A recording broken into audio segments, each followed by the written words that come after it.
Hello, and welcome to this episode of The Brief. I'm your host, Meredith Reed.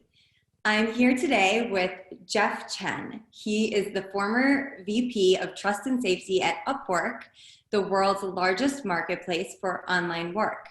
Prior to that, Jeff was Director of Managed Marketplaces at eBay, the OG of peer-to-peer marketplaces. Jeff specializes in online marketplace growth and managing risk. He is an expert at improving trust and safety outcomes and reducing fraud, risk, account takeovers, spam, and scams. Welcome, Jeff. Thanks for having me. We're glad to have you. So let's start off by talking about the peer-to-peer marketplaces that you've worked for. You've worked for two of the biggest ones on earth, eBay and Upwork. So anytime you connect two strangers online for some type of transaction, there are going to be risks involved. Can you tell us about some of the most prevalent trust and safety issues you've seen at peer-to-peer marketplaces like eBay and Upwork? Sure. I think if we kind of step back and kind of look at the origination of online marketplaces, they really started as an intermediary. So they would connect two parties who wanted something, and then they would kind of back away. And that worked for a while because most people, people are basically good was eBay's mantra, and that was how the company was founded. And for the most part, that is the case. However, when things happen poorly, they start holding the platform accountable. And so if people weren't getting their items at eBay or it wasn't arriving as described, they would blame eBay and they would say I had a poor experience on eBay. And so those types of experiences, multiply over time. And so it could be something as simple as not getting your item, or it was, a little bit damaged when it arrived.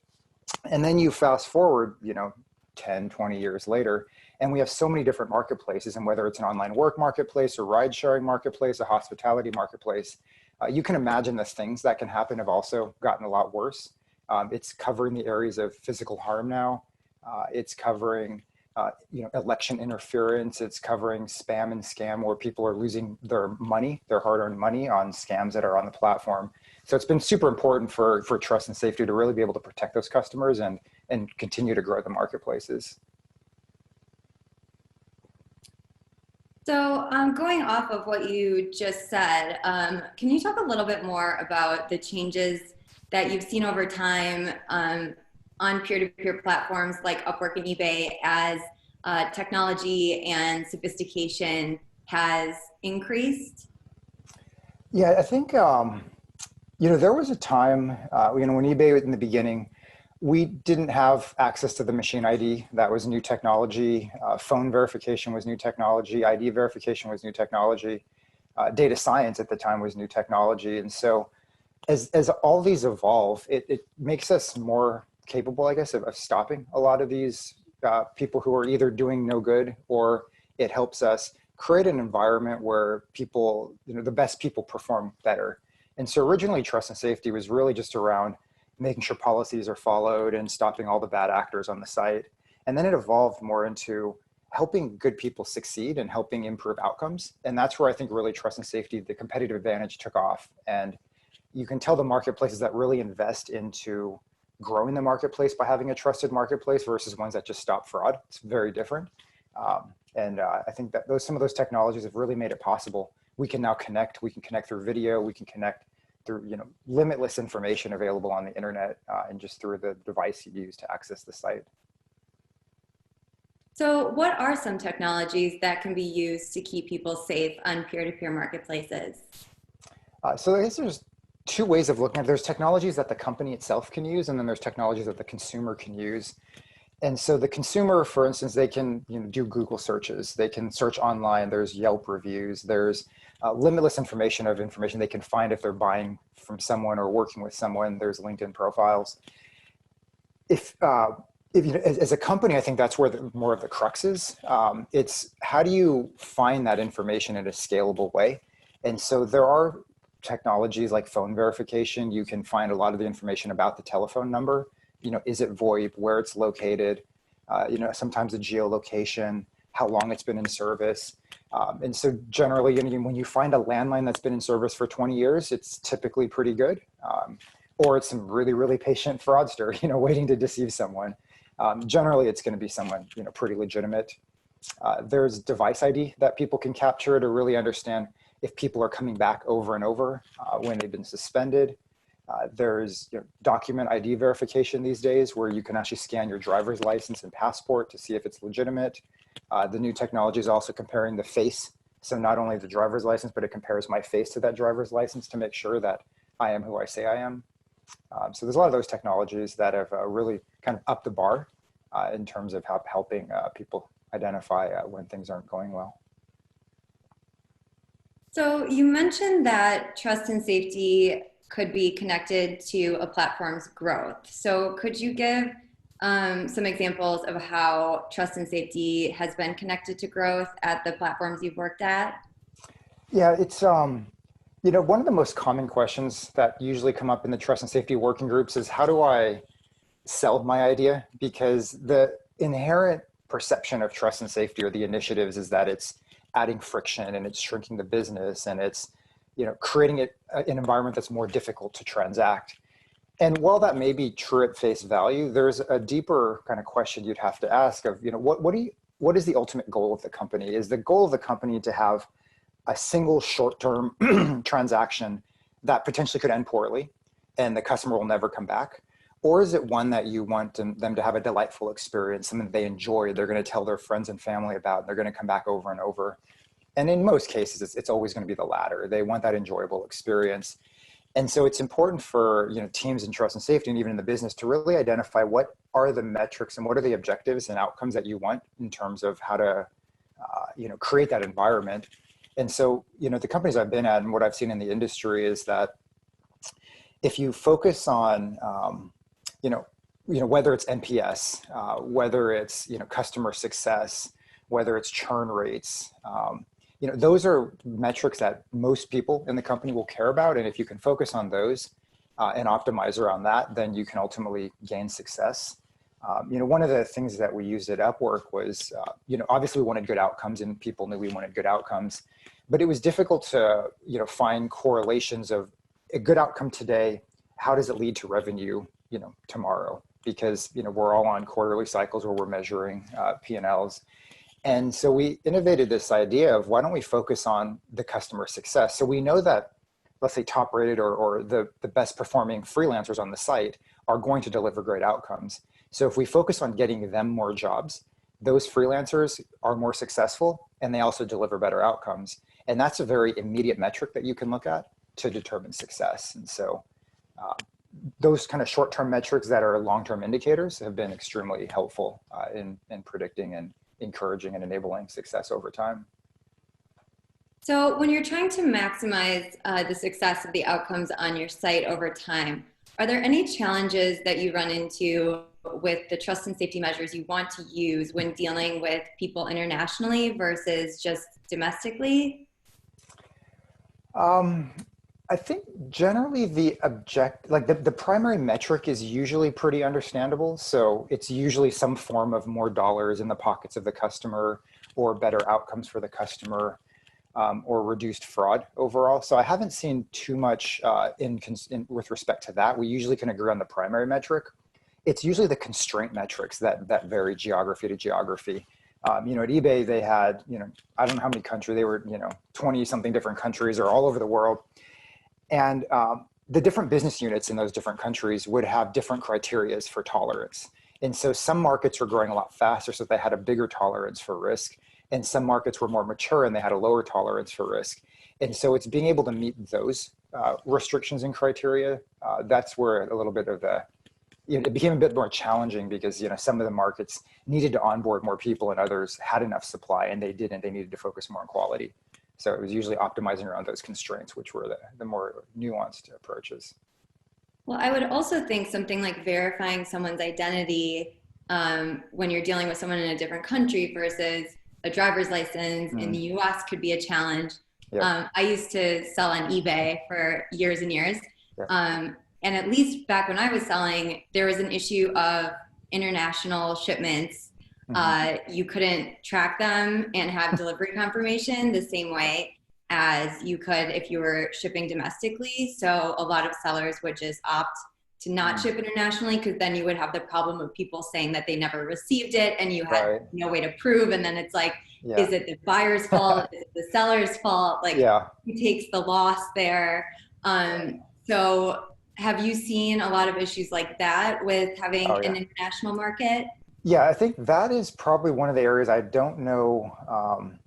I haven't seen it solved very elegantly yet. I think there's challenges. At Upwork, you also ran the same challenge of, if I wanted to hire a developer, I either want the absolute best and cost is no object and I'm willing to pay top dollar. And then there's also people who want value. They want decent, strong developers, but they want it at reasonable cost. And it's really difficult to tell as a, when you're trying to identify what the buyer wants or the client wants, which one they're optimizing for. And so, we've tried asking them, do you want value or do you want quality? And people may say one thing, but we find that they actually want the other. And it's really hard when they say, I want top quality, and you rank, 5 top quality people and one is half the price. Like, you just naturally as a human go to that value. So those have always been challenging. And I think ways that we've attempted to solve that, and ways I've seen people trying to solve it, is one, just being transparent on the profile or on the matching page, trying to show, is this person, a bit cheaper, but they're, a bit lower quality? Or if you're buying an item, if you buy it from China, if you're in the US and you buy it from China, it will be much cheaper, but it will also take, many weeks for it to deliver or arrive. And so a lot of that is just transparency to the customer and making sure that they understand what choice they're making. And most times they'll be satisfied. And the ones that are a little bit careless, those are the more difficult ones you have to worry about. Yeah, I think also the piece of educating the consumer with how the platform works. I've also found a lot of people don't take the time to actually read the listing, and or maybe they expect it to be like a normal big box store where you can just return things, and then they get upset about that. So clearly I've had plenty of these kind of issues. So this is similar to the issue of for people who are vendors who are selling a product or service on these sites, how do you manage user redemption? So how do you first penalize users for engaging in behaviors that don't align with the protocol you have in place? And then when do you let someone come back versus blacklisting them completely? I think it varies on different sites. What I've typically done in my approach is, obviously there's the black and white of, are you committing fraud? If you're committing fraud, obviously no one's going to ask a second question about terminating them forever. When it's a legitimate customer who has intent to do something good or use the platform as it's designed, I usually ask, is this person able to acknowledge what they did was a mistake and it was a learning opportunity, and will they never do it again? And if the answer is yes, they'll learn and they'll not do it again, then it's somewhere a situation where you want to encourage them to come back on the platform, because there's always this gray area, and it's easy to make decisions when they're on the extremes, but it's that gray area where they could be an opportunist or they could be a scumbag, and it's kind of difficult to tell. And like in business, some of the most successful businesses skirt that gray area. And so you don't necessarily want to turn those away, because that's actually a lot of growth, and potentially or arguably it could be even some of the highest growth customers in those areas, because they understand the laws, the rules, they know how to skirt them but not break them. And so for them, it's how do you ensure that they understand that what they did was wrong? And so whether it's acknowledging the terms of service, whether it's signing something that says I will not do it again, whether it's dropping a 7-day suspension so they kind of feel a bit of the penalty and understand that we take this seriously. And obviously, if they do it again, then they're gone.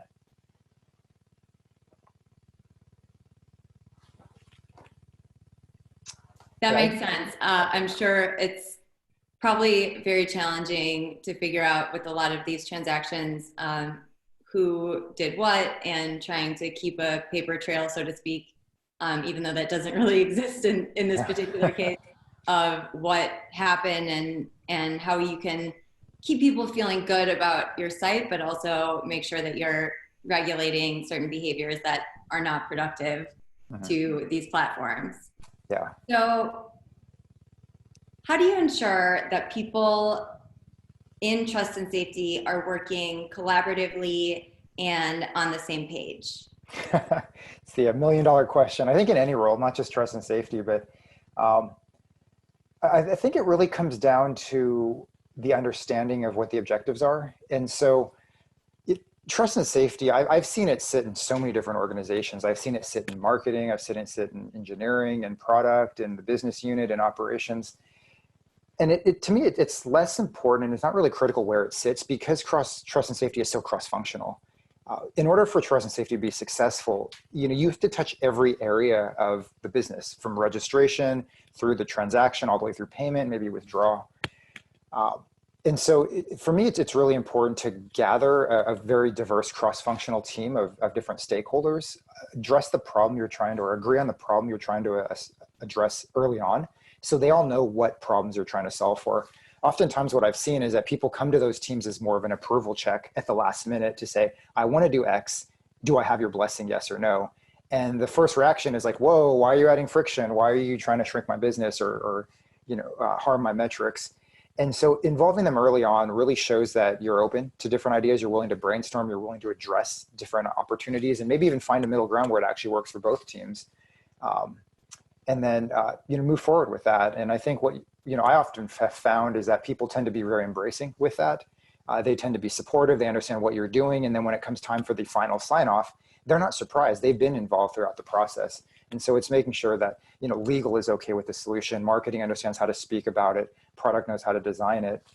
And, one of the opportunities like at Upwork, what we found is that we want to do ID verification because there was this group of fraudsters that were kind of misrepresenting themselves.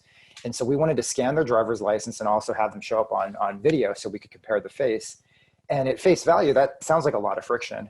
And rather than, develop the solution and go to the marketing and sales teams after, we actually went to them early. And they were actually very encouraging because the sales team was saying, my clients, my customers actually want to know if the customer has been ID verified. So this is actually an advantage, a competitive advantage for me to sell.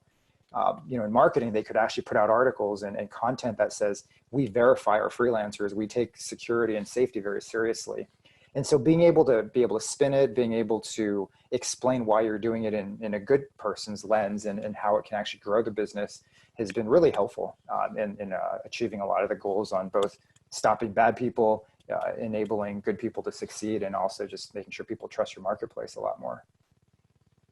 Thank you. That was really helpful. And I think, as a consumer, as someone who is going on these platforms, I want to know that they're ID verified. I think at this point in time, most people know that there's some sort of risk with any one of these peer-to-peer platforms.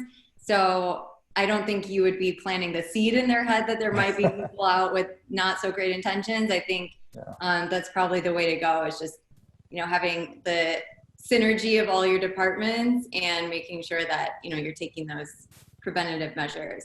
Yeah, so, sometimes we've even found that people tend to trust the internet even more so than in person. Sometimes what I find is they buy from a big site like an eBay or, they work at a job on Upwork. They just somehow inherently assume they're going to get this, retail or world-class Fortune 500 company experience. And, I'm sure, half the people realize this is just an intermediary platform, and the other half the people actually expect that this is like going to Walmart or going to Target and buying something. And, when we were doing ID verification, probably half the customers actually thought we already did it. But then the other half didn't. And so it's one of those things where you do have to address the diversity of people's understanding and knowledge or familiarity with the internet and how risky it can be. The people that are really worried, you probably don't have to worry about them as much. It's really the people that are a bit naive or just trust the platform. Those are the ones you really need to make sure you do your due diligence to make sure that they get the outcome that they expect. That's very true. And, after I said that, I was thinking, the worst thing you can do is assume that the way you see the world is the way that everyone sees the world. And there's certainly a wide spectrum of people's understanding of these platforms. And I've seen that a lot in my personal experience as well. Yeah. So it's currently April 2020. So we have to talk about coronavirus and the pandemic and Yep. how this has had an impact on every single industry out there, essentially. So, how has coronavirus had an impact on peer-to-peer marketplaces? And how do these marketplaces respond to crises like the one that we're in now? Yeah, it's it's an unfortunate and definitely unplanned event that's happening. I think I would bucket this in more of the kind of the macro environmental or natural disasters that can happen. It's something that you know is possible. It's inevitable that something like this is going to happen, but you never really expect it to happen tomorrow. Like I think coronavirus kind of snuck up on all of us. Um, what I've seen with marketplaces is it's really the time that you can really distinguish which companies are prepared and which ones are really willing to stand up to their values. And so if you go with the extreme, coronavirus, COVID-19, this is definitely a huge global pandemic. And it created this area where, again, it could be in that gray area of opportunists, people stocking up on supplies, hand sanitizers, toilet paper, paper towel, and then trying to sell it for a premium. Um, and obviously it's some places it's against the law, and it's just not great for the human race. And it's not a thing that you really want to be taking advantage of and profiting from. Um, and so you find companies like eBay and Amazon, and they're launching, anti-price gouging initiatives where they are stopping the price gougers, not allowing them sell for multiples higher. So it's a good testament to people who can prepare and then ultimately try to execute on that. It's obviously very difficult when there probably isn't SKUs for all these types of items, and there's different ways of trying to find people to sell these on marketplaces. There was times when other pandemics happened, or not pandemics, but just global natural disaster events. Like there was I think a volcano in the Philippines that happened last year, and people lost internet access. They lost power. They were forced to evacuate. And one thing Upwork did is we actually sent all the clients emails saying, if you're working with a freelancer in the Philippines, they may have to evacuate. So if there's a delay in communication or work, we just wanted to let you know this is why. Please, be patient and wait for them. They'll be back online as soon as they can. And the clients really appreciated that, because not all clients follow Philippine news, and they're not all aware that there was a volcano eruption. The freelancers also were very appreciative because we had their backs. We were looking out for them. Their feedback and reputation is very important. And the last thing you want is for them to get penalized for something completely out of their control. So those are some of the types of initiatives that companies can do to really, help out in situations like this, whether it's offering, free hospitality stays or donating money to, the World Health Organization to help find cures and treat these. Different companies have different opportunities and different resources to help out as best as they can. So far, it seems like they've been really, positive in this time of crisis, and so that makes me happy that people are at least trying to do some good in the world.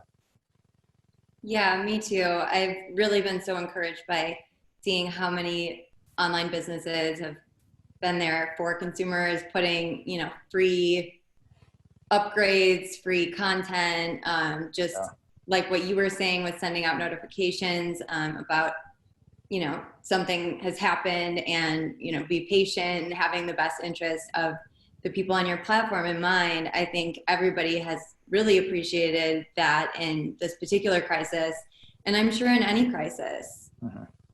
So I think that concludes our interview conversation. So I just want to say thank you so much for being here. All right, thanks for having me. It's been great.